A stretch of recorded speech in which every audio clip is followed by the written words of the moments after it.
La semaine dernière, dans Mariée au premier regard, les téléspectateurs prenaient les aventures de Geoffrey et Cindy, compatibles à 76%.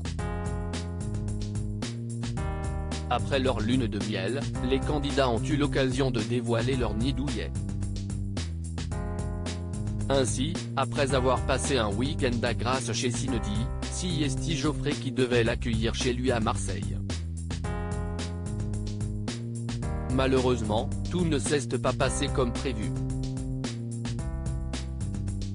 Et pour cause, le nageur professionnel a présenté un appartement encore en travaux et aux nombreux problèmes.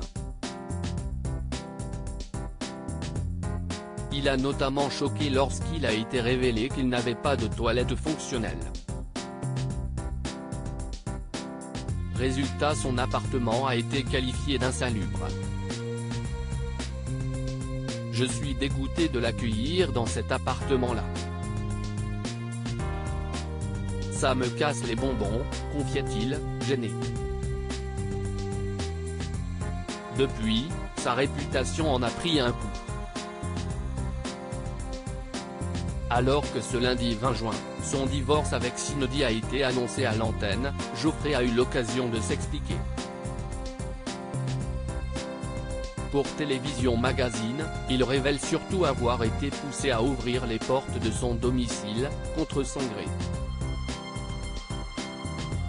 J'ai envie de pleurer, j'ai honte, la production m'a quasiment forcé. Avant le week-end, je leur avais dit que ce n'était pas possible. Je venais d'acheter cet appartement et je n'y habitais pas car il y avait des travaux à faire, notamment au niveau des toilettes où il y a un problème de canalisation lié à tout l'immeuble. Deux plombiers sont venus, il faudrait faire un coffrage mais j'ai une fuite d'eau au plafond. Bref, pour en revenir au tournage, la production m'avait dit qu'il y aurait simplement une petite séquence chez moi. La journaliste me disait que les gens allaient ainsi s'identifier à moi, qu'ils verraient où je vis, etc. Et avec la fatigue des tournages qui durent jusqu'à plus d'heures, j'ai dit ok, a-t-il confié. Geoffrey assure avoir même proposé de séjourner à l'hôtel avec Cindy pour éviter toute situation inconfortable. J'étais encore dans les cartons, je n'avais même pas le gaz.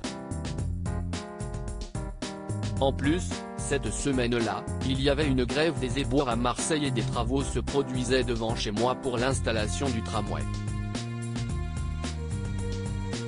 On le voit à ma tête de toute façon, je suis gêné, je n'ai pas envie qu'elle voie ça. J'ai envie de pleurer, j'ai honte. Je me suis dit que ma mère allait voir ça. Je passe non seulement pour quelqu'un qui n'a pas eu d'affection envers elle mais aussi pour quelqu'un de sale, s'est-il désolé. Le meilleur ami de Frédéric Bousquet est ensuite devenu la cible des critiques, je me fais traiter de SDF, de gamine attardée. On dit que j'ai dépensé tous mes sous n'importe comment.